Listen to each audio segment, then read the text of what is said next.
Hello YouTube and welcome to my channel Eddie Reading Man. My name is Eddie and today I'm bringing you a second tag from Angel from Feeding My Soul 1212. I think that those are the numbers. Yes, those are right. And this one is called Show Us Your Decks Again. And I'm happy to do.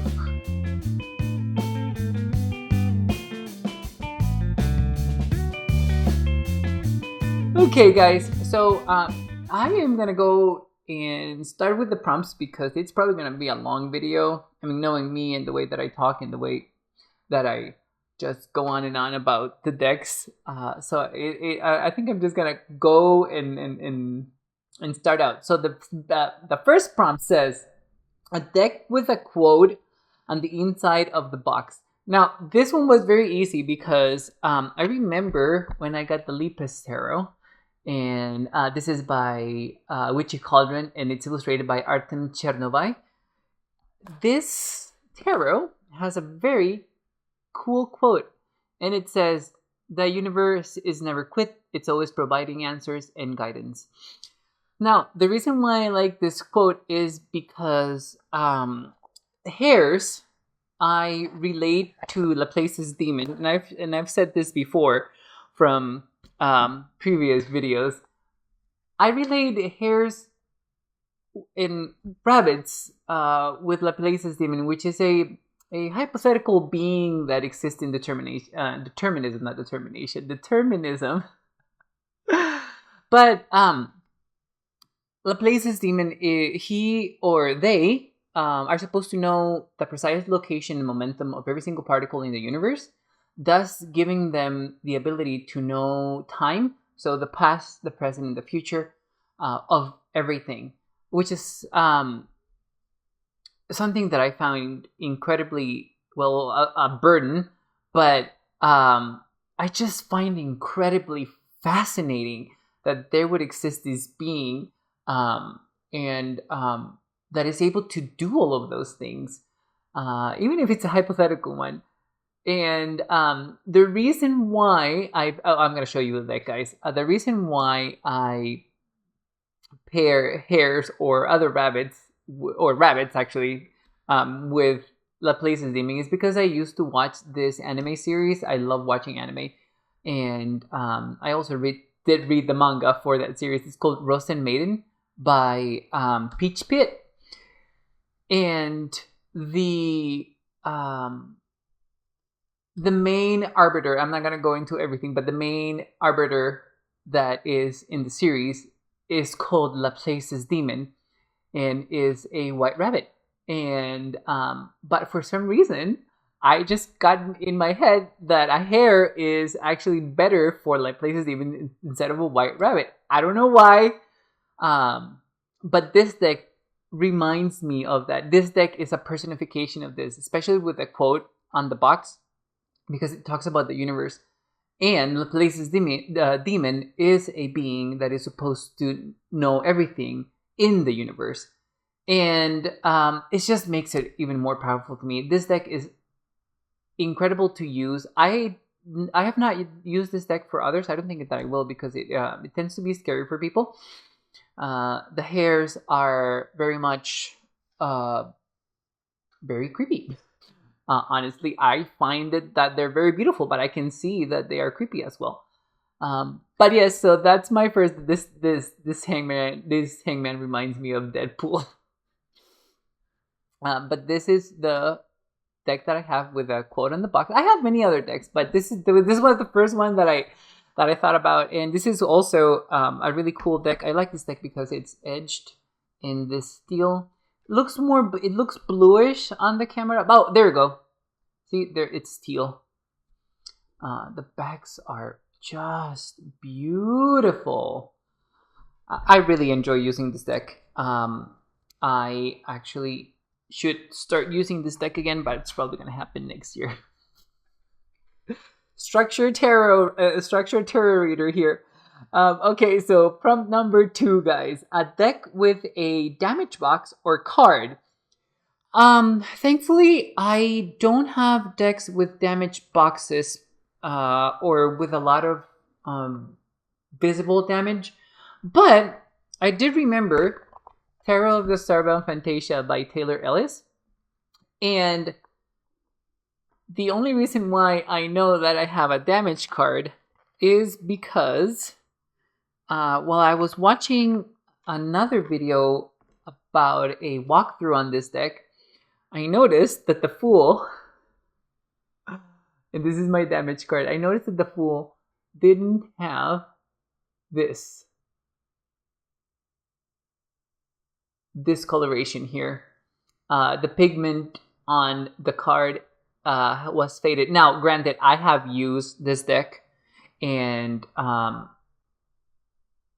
have riffle shuffled this deck before. I don't do that anymore because I can see that it damages the cards even more.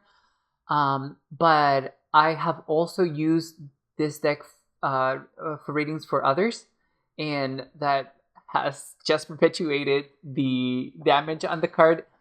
It was actually not very noticeable until I started reading for others, and then it got very noticeable. But as you can see there, this is the Fool card from the Tarot of the Starbound Fantasia. Oh, here's this card is going to make an appearance in one of my future videos. Actually, it's yet to come video. That's what it is. But I enjoy working with this deck a lot. It's a Tot-inspired deck. But it is, in my opinion, that it is a better reader than the Tot Tarot deck when it comes to others. Mostly because this is one of the decks that I'm able to use the 3, the 6, and the 10 of swords as numerological meaning when I'm using it. And I just love that. I'm a numerological tarot reader of the 3, the 6, and the 10 of swords. Actually, the 6, I read it a little bit different. I'll talk about that also on another video, guys. I swear I will. But this one, I love this deck so much. And it actually really works well with others. It works better. Oh, here's the 6 of swords. It works better on spreads with multiple cards, and I'm talking 9 to more cards. This deck likes to provide information. This deck likes to this is a chatty deck when it comes to reading for others. This is a very chatty deck, and it wants to be viewed, it wants to be heard. It has a very high opinion of itself, and I just love that. I really enjoy that. It's an amazing deck. I love the colors, I love the art. It's just really good. But moving on to the next prompt.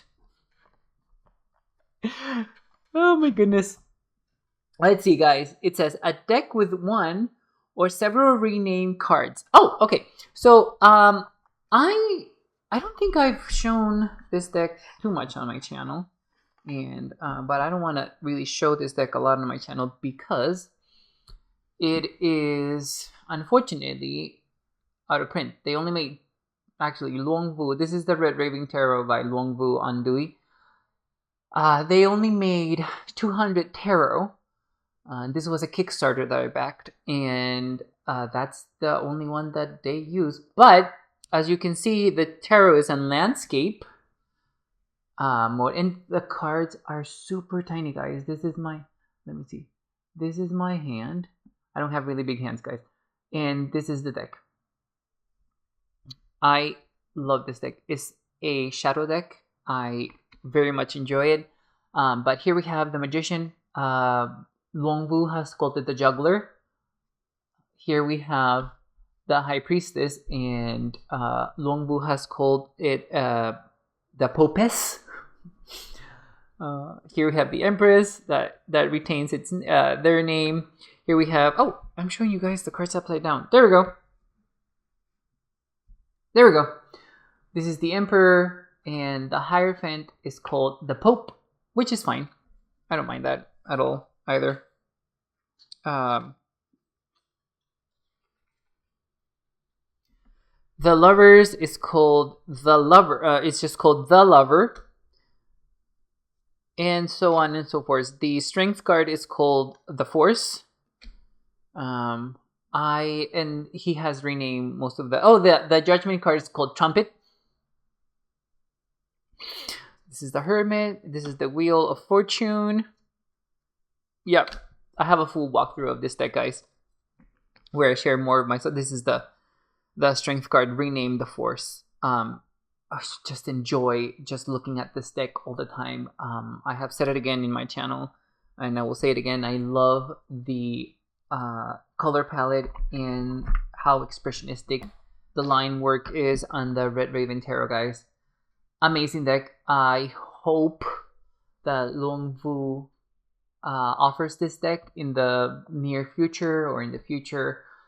Or maybe he sells it to somebody who can make it mass market. I think the more people will get an incredible experience with his art and how emotional and how great shadow work is with this deck. But as in any case, this is the Red Raven Tarot by Longvu Andui. And moving on to the fourth prompt. Let's see, I'm putting my decks over there so that I don't they don't fall down. But okay, so prompt number 4. A deck with reversible backs. Well, I have a lot of decks with reversible backs. Actually, most of the decks that I have reversible backs. But this is the Classics of Mountains and Seas Tarot by oh goodness gracious, I forgot her name. She's an amazing artist. Let me see if I can find it over here. Apparently not. I will have it on the description down below, guys. She deserved Carolyn Singh. There we go. Her name is Carolyn Singh. But here you go. These are the reversible backs. Isn't that beautiful? And one of the things that I really enjoy about this deck is that we have matte edges. And these are gold matte edges. And I just love this. It's not that I don't like gilding on decks or metallic gilding on decks. I do. I like my shiny, just like every other tarot reader out there. I do, guys. I do. But it just, over time, it does chip off. It doesn't matter if you riffle shuffle the deck or not. It starts to show damage is starting to...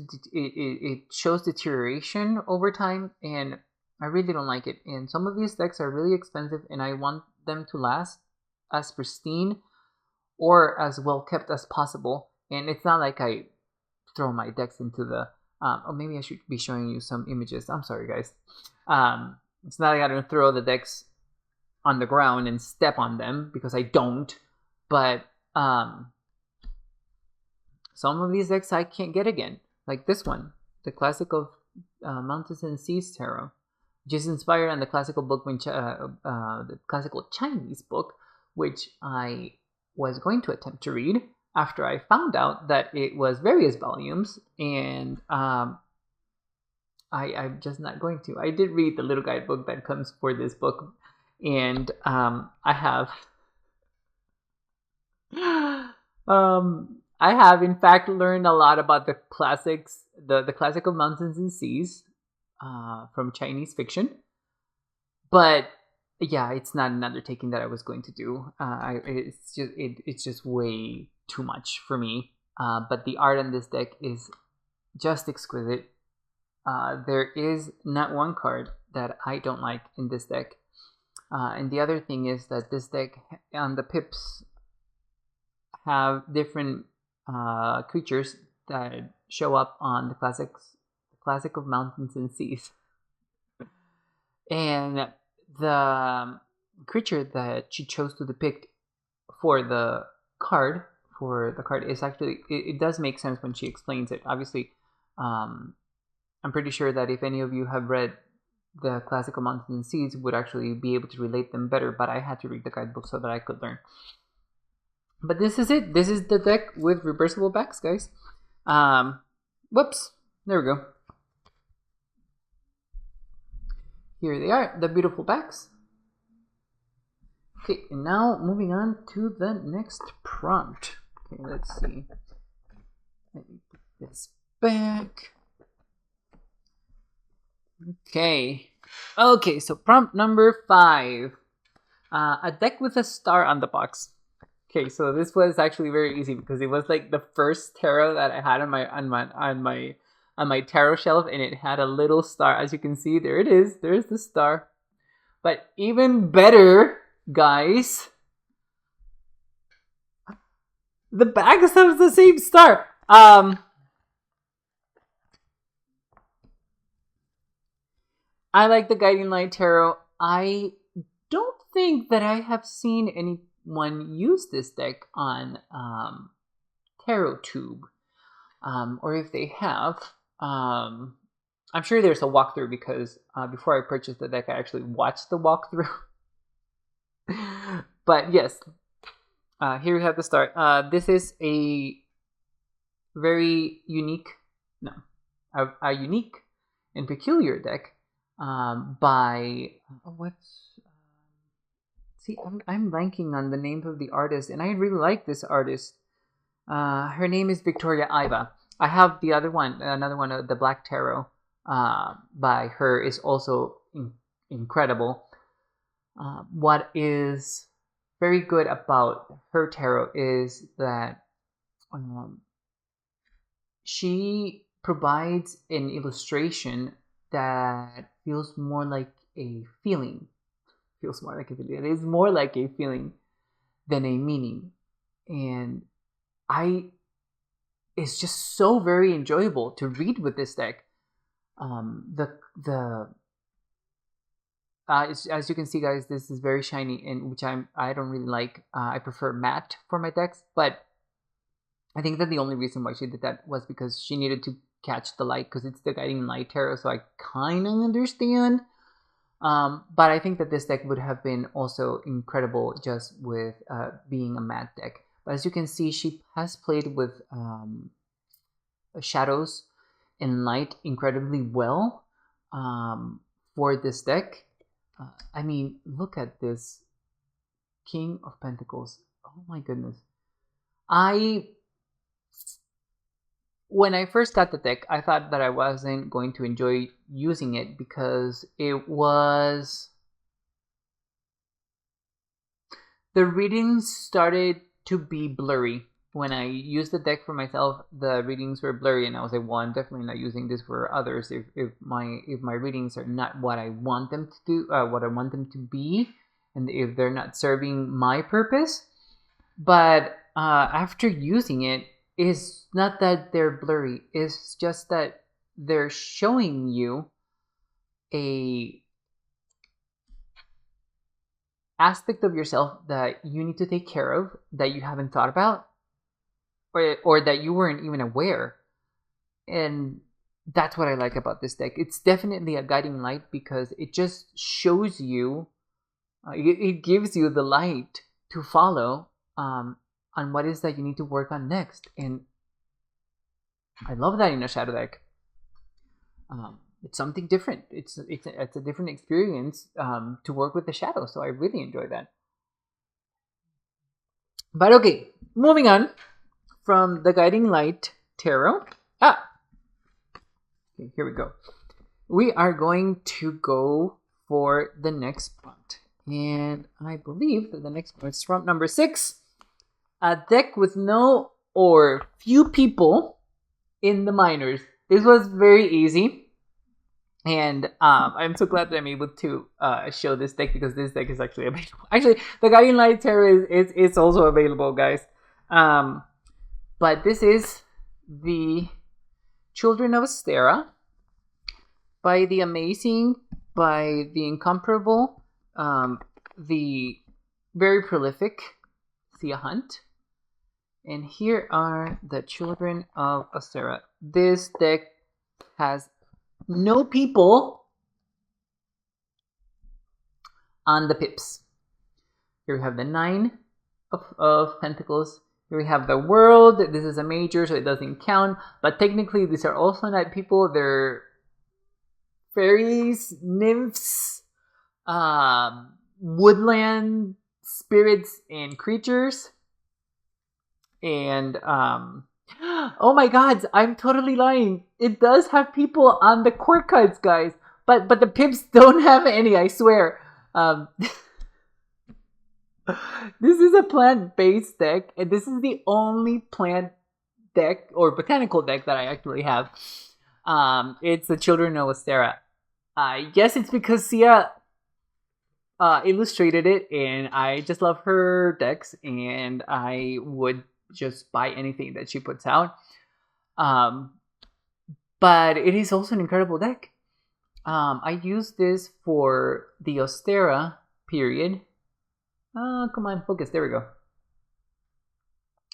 And it turned out to be a very emotional deck. This deck likes to point out your emotions and how to work through and with your emotions, which was incredibly helpful by that time because I needed that. I needed that help, and this deck provided it for me. There's a reason why tarot decks come into your life, and sometimes that reason is just to explore them and to find out that you need to pass them on.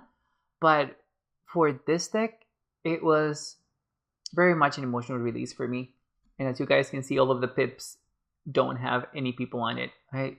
It's a very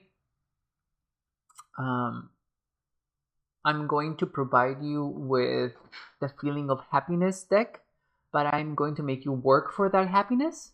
That is exactly what this deck feels like to me, or that's what it felt like to me. I am curious to see if reading with others with this deck would provide the same catharsis that it did me. But I'm also a little scared that that's what's going to happen because I actually don't want, and it has happened before, and it's inevitable sometimes. I don't really want people to cry over a reading, and I feel like this deck is going to do because it definitely almost did me. But yeah, I mean, any chance that I have to show a Sia Hunt deck, I am just gonna take it. I love this strength card. Oh, so beautiful. Okay, but moving on because it's a Sia Hunt deck, and I will talk about Sia and her decks forever, guys, forever, because I just really enjoy her in her decks. I am waiting for her to finish the Onyx Tarot, which is her next tarot, and she's also working on an Oracle deck called the Acanthus and Crow, which I'm also, of course, I'm going to get because, again, Sia can do no wrong in my eyes. But moving on. Okay, prompt number 7, guys. A deck that doesn't have a person in the Fool card. I'm pretty sure that I have more, but the first deck that I had in mind was the Lost Hallow Tarot by Pixel Cult. Their Fool has a Corvid on it. And I say a Corvid because I forgot if it was a crow or a raven. I think it's a crow. But the other cool thing about this, and here you go, guys, this is the Fool card without a person on it. And here we have a crow. And we also have a butterfly. And these very Aussane flowers. Against a quite lugubrious woods in the background and the moon as well. It's just, this deck's so creepy, but I really like it. It's full of monsters, and I very much enjoy it. But what I was going to say is that the Fool actually is in every single one of the majors. Hopefully, oh, here it is. Here we have the Magician, and here we have the Fool over here. And that goes for all of the majors. The Fool does not make an appearance on the pips, which is fine, because it would have been too much. But I very much enjoyed this deck. This is a Tot deck inspired. Here we have the Fool. You can see it's over here on the top of the Devil's head. Oh wait, no. Where is the Fool here? Oh, here he is. There we go. I'm sorry, guys. Here we go. There's the little crow. I'm one of the people who are in bondage from the devil. I very much enjoy using this deck as well. This, even though it's a very scary deck, it's also incredibly good to work for shadow aspects of yourself, and exploring the shadow on somebody else as well. I don't like reading for people that are not present, but sometimes, and there are very few times that I have done it, I like using this deck, or I have used this deck.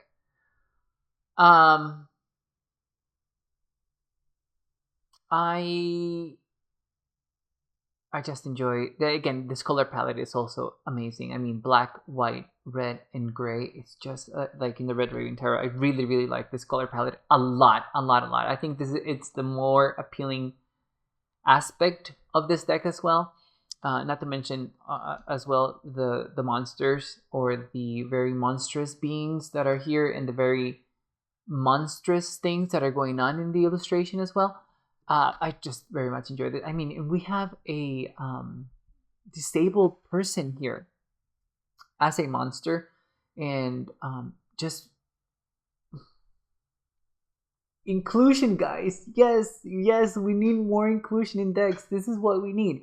There is absolutely no excuse not to have different people in the deck. Different color skins, different body types, people with disabilities, people who are not you, people who have different sexualities, people who are different genders. Come on, it is not difficult. Most of these artists are proof of that, and Pixel Cold is definitely one of those. So there we go, guys, and let me show you again. This is my deck that does not have a person for the full card. It has a raven or a crow. Actually, it has a corvid. Let's call it a corvid, because I can be sure of that. I'll read the guidebook again. I should have read the guidebook, and I think it's a crow. I think it's a crow. But yeah. Okay, moving on. Let's see. Prompt number 8: a deck with my favorite box design. Okay, guys. Very easy, and the ingenuity of the Dream of Nile Tarot by Emma Zhang. Can we please have some more of this? The box is gorgeous. It's an Egyptian inspired deck. This is a sarcophagus, and as you guys can see, the box has also designs over here on the sides. Beautiful. And over here we have the Eye of Ra and the Eye of, is it Nyx, the other one? I forgot, but it doesn't matter. Here we have arms embracing, but guys,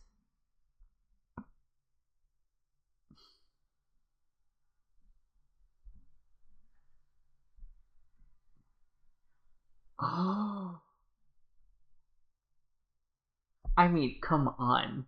When you pull the box out, there's a mummy?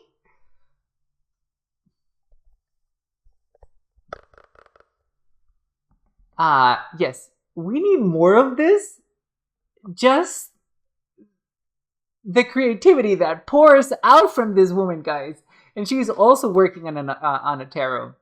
And it's Alice in Wonderland based. And I'm also gonna get it because she is also an amazing artist. I love her work. But yes, this is my favorite box by far of all of the tarot that I have. All of them. I don't even think that I have to say a lot. It's just it's out of the box. But yes, moving on, guys, because I can just stare at that box forever. Okay, prompt number 9: a deck you've made a 180 turnaround about.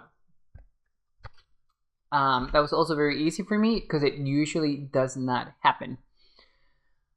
The Vivian Moon Tarot by Patrick Valenza. Now, how can I say this, guys? Okay.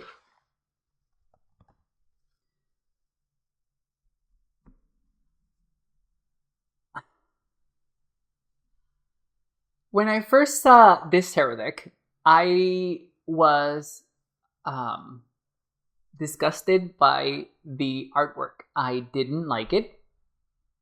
And not to mention that it's also not only hand art, hand worked art. It is also has elements of collage in it by Patrick, and I know this because I read the really thick book that Patrick wrote for it. So this is technically also the only collage deck that I have. This artwork is still repulsive to me, but in a very good way. I don't know why I am so drawn to this artwork. Probably because it's just so peculiar and it's so no, it's not amorphous, it's deformed. It's so I don't even know how to describe this, because the other word that I was looking for is grotesque, and I know that I'm using very negative words or words that are perceived negatively, but I mean it in such a good way because this is such a good tarot. It's so out of the box, is so weird and whimsical, and it's just that I have never seen anything like this. And like I said, I did not like it the first time. Actually, I went years without purchasing this tarot, and actually I have been going years without purchasing this tarot because I didn't purchase this tarot. My husband got this for me for my birthday last year or maybe 2 years ago, and he also got me the book. My husband knows me well. He knows that if he gets me a tarot with a book and I read the book, I'll probably just love the tarot regardless. But I said to myself, well, you know what? I'm going to give it a chance. I'm going to use it. I'm going to use it for daily draws. I'm going to do my best not to be biased. No, that's not the correct thing to say. I'm going to do my best to put my bias aside and just work with it. Just work with it. This is a Rider-Waite-Smith deck. I know how to use it. I know how it works. And you know, guys, from the moment that I started using this deck, it's not only accurate. The images just seem quotidian. It seemed normal and I know that they're abnormal. But it was like I have been using this deck for years, and I just started using it, and I was like, "Oh my god, this tarot is providing me with the information that I need." It's not giving me a lot of shadow aspects. It's not giving me a lot of positivity. Is not giving me confusing readings. I am not confused by the art. I get it. It's just, and now I look at these images and they're still gross. It's still grotesque. It's still, I'm still a little disgusted, but I see this and I'm like, gods, there is beauty in this. There is so much beauty in this. And boy, was I wrong about this tarot. Incredibly thankful that my husband got it for me. I love this deck. I have not used it for others. Probably won't use it for others because the imagery is I know that it's going to be disturbing for some people, and especially clients. I just prefer to use other tarot that doesn't have that kind of imagery. But again, moving on. A deck with an even major on the box artwork. Here we have Tarot of the Abyss, by Anna Turian, and this is the Emperor card in the deck. Now, the other thing about this tarot that I absolutely love is that Anna has given us the choice of choosing the 3 and the 10 of swords with the numerological meaning of the card or the decan meaning of the card. And I will be forever grateful for Anna for doing that, because I don't have another deck that makes that possible. Maybe should I show you some images of that? Yeah, why not? Since we're here. Oh, here are the decan meanings. These are the decan meanings for the 3 of swords and the 10 of swords. As you guys can see, here we have Jupiter in Libra, and here we have the Sun in Gemini. For those of us who read with decan meanings, and hopefully, I should have. Damn it! I should have searched for the 3 and the 10. Oh, here's the 3. Oh, and here's the 10. Perfect. Okay. There we go. Here are the numerological meanings of the 3 and the 10 of swords. I did this, well, I didn't do this for my tarot, but I did provide you guys and myself with the opportunity to choose which cards I want to use for the tarot. So whenever I get to release that tarot, guys, you will have the option to choose between a numerological or a decan meaning for the 3 and the 10 of swords.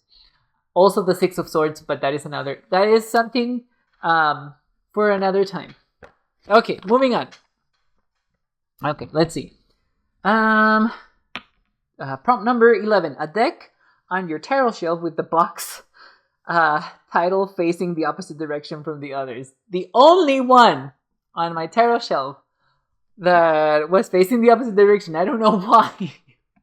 Because I'm so meticulous and so organized and orderly with my stuff, that when I read the prompt for the first time, I was like, I'm not gonna find one. So I'm just gonna have to say that I didn't have one. I was wrong. Again, I was wrong. It's Cirque du Tarot by Lisa Robertson and illustrated by Josh Tufts. Never thought that children illustrations were gonna go so well with tarot without being childish. And here it is, the Cirque du Tarot. I like this tarot deck because it has gender fluid court cards. Oh, here we have the Queen of Wands. The King of Wands is this same person.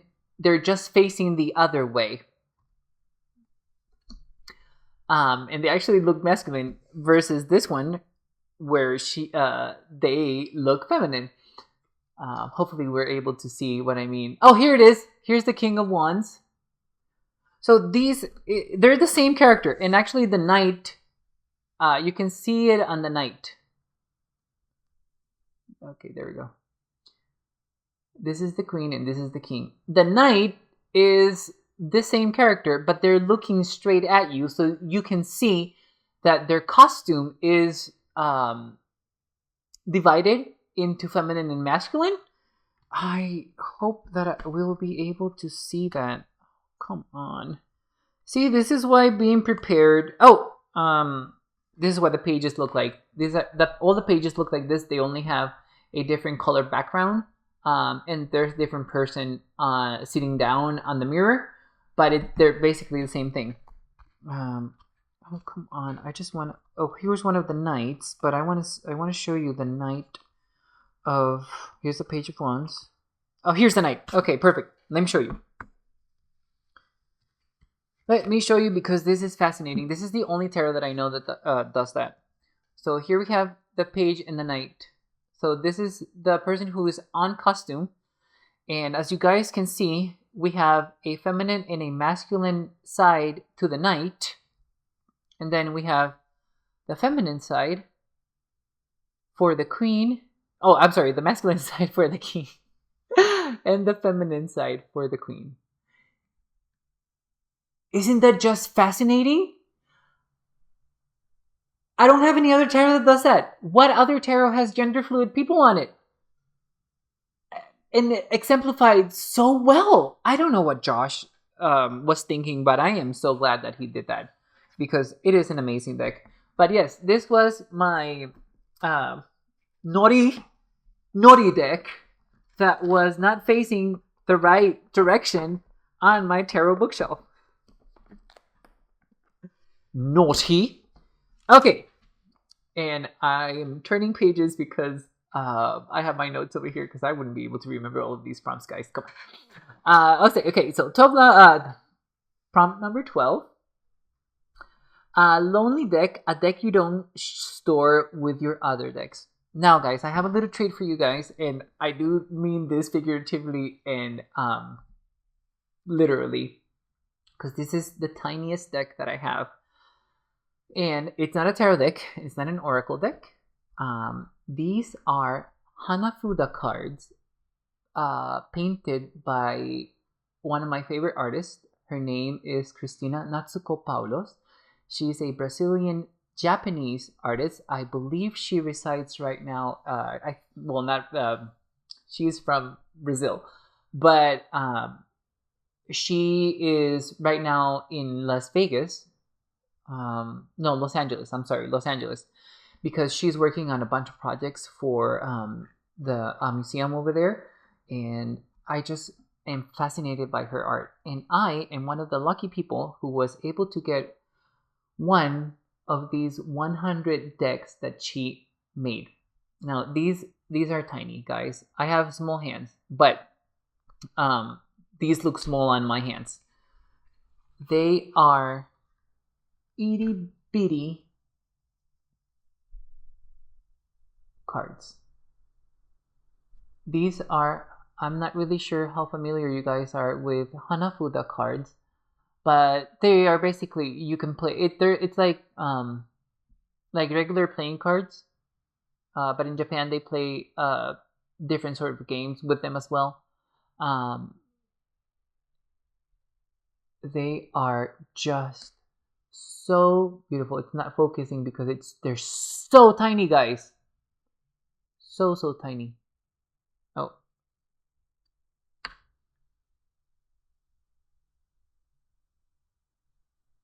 There we go. I know how to play. I did play with Hanafuda cards back in Costa Rica when I was majoring in Japanese language and culture. They're actually very important parts of Japanese culture. But she decided that, and these are based also on flowers or different plants for the different seasons in Japan. So every month has 4 cards, and they have a plant associated with them.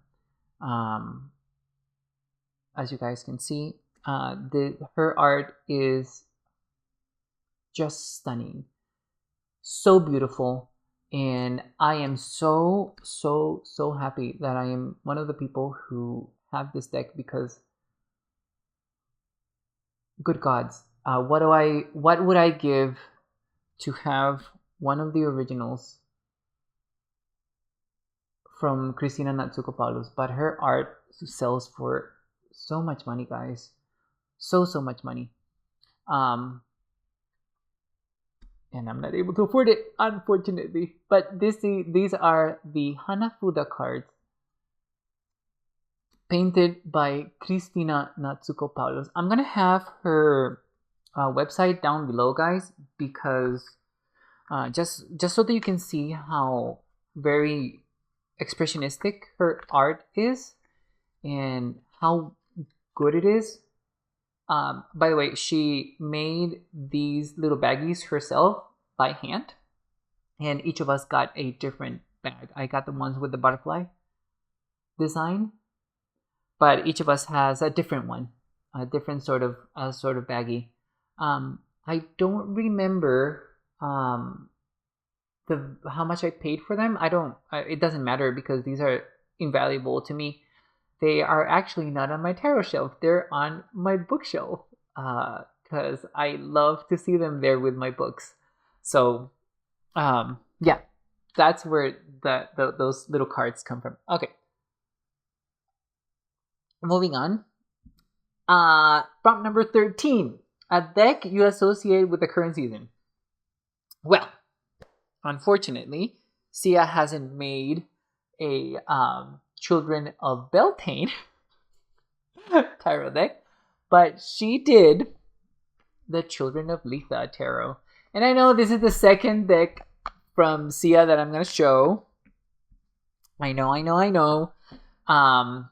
But this one is animal based instead of botanical. And here we have the Ten of Wands. So these are literally the Children of Letha, and I felt like this was going to be appropriate because the solstice is just coming up. The 21st is it's going to be soon. I'm not really sure when I'm going to post this video, but hopefully it's going to be before the solstice or around that time. But yeah, so I will actually be using this for the period of Letha from Letha to Lughnasadh. I very much enjoy working with this deck. This is a warm deck. This is my mom deck. Feels like a mother deck to me. And it actually, that's exactly how it reads. And even I have used this deck to read for others, and it is excellent with providing advice, and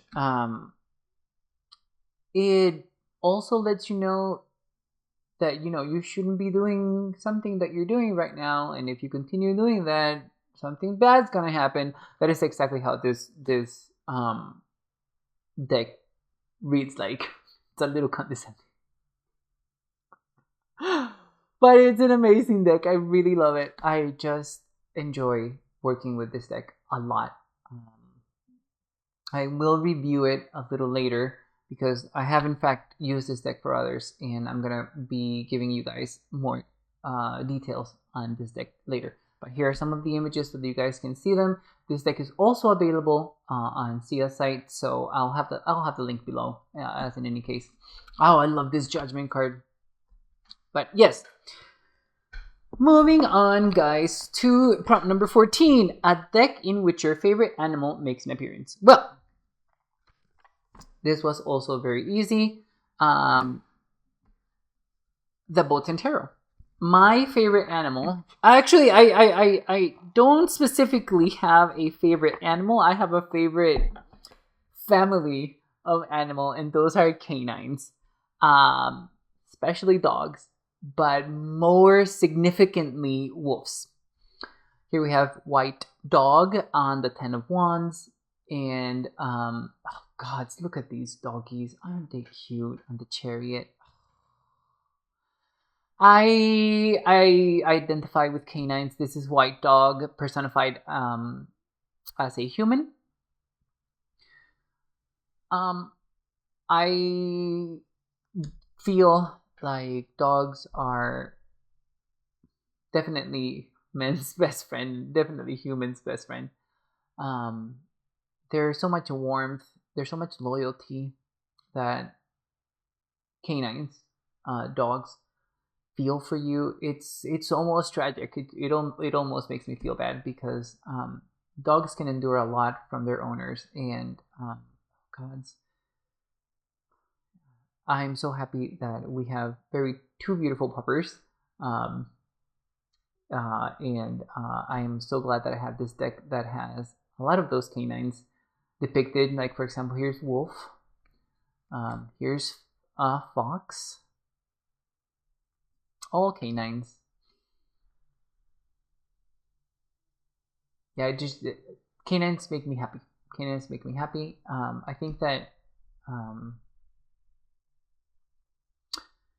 canines are a symbol of loyalty and friendship, and warmth. And I think that's why I love them, because it's something that I like from the people around me, and I expect from the people around me. And I haven't gotten it a lot. I do get it, thankfully, from very important people in my life. For example, my husband. But yeah, I'm sure that I can show you more examples of canines from this deck. But this is the beautiful Botan Tarot by Miyako M. And moving on to the last prompt, and that is a deck with a rainbow either on the cards or on the, what is it, on the box? Okay, so to end this, I want to show you guys the New Voice Tarot by Rosario Salerno, and as you can see, this deck has a lot of rainbows on it. It is holographic, but you guys can see the rainbow. And not only that, this deck is a buffet of rainbows, not only on the cards, as you guys can see here in the Temperance card, but also over here in the backs. Look at that. Isn't that just beautiful? Rainbow, rainbow, rainbow. So we have rainbow, and this deck is just a celebration of pride in queer people. And what is more rainbow than a celebration of queer people? So here we go. Here we have rainbow. Here we have another rainbow, or rainbow colors. You can see them over here in his pants. I love this deck, guys. I would very much like the opportunity to read for queer people using this deck. I really, really want that. I haven't had the opportunity. I haven't had the opportunity with my husband. We have used this deck together for relationship readings, and it's amazing. But here we have another rainbow in this very invigorating sun. But yeah, this deck just makes me happy. This deck makes me smile. This deck is just full of queer people that I see in my lifestyle, in my lifestyle. I can say more, but I'm not really sure what I can and cannot say on YouTube at this point. I have a lot of people that would watch this that would be offended by anything that I would have to say, I think. But yeah, this deck feels like daily life for me. Many of the aspects depicted in these cards are aspects of my life that I enjoy, and that I wish other people would get to enjoy, if that's what they choose to do. Yeah, no, I'm super happy that this deck is out there. This is also the only more modern deck that I have, or that depicts modern people in modern situations. It's the only deck that I have that does that. And I'm gonna end the hashtag on this beautiful tarot deck over here, celebrating queer people in queer life. There we go, guys. That is the New Voice Tarot, and that is the new hashtag that Angel created for us, and that I'm so happy that she did, because these have been so fun. I know that I don't have a lot of tarot decks to show, but oh my god, I actually chose all different tarots for this deck. I didn't do that on purpose, but I just realized that. Okay, that's good. So apparently I do have enough tarot decks to show you guys. Oh, but that makes me happy. I'm glad that I'm able to do these hashtags for you guys so that you get to see my collection. So those, I think those have been 30 of the decks that I own. I think I think the last time that I counted, I had 46 tarot decks. I I believe 46 was the correct number. But there you go, guys. Angel made me show more than half of my collection on these hashtags that she's created, and I'm happy to do so every single time. Thank you so much for being here, guys. I really appreciate it. Let me know in the comments below what was the favorite tarot that you saw from me, or what was the most interesting thing that you saw in the tarot. In the tarot that I presented, or anything else that you want to let me know in the comments, guys. I love answering back. But thank you so much, TarotTube. I'm sorry. Thank you so much, YouTube, for watching. And you guys have a great rest of your day. Bye bye.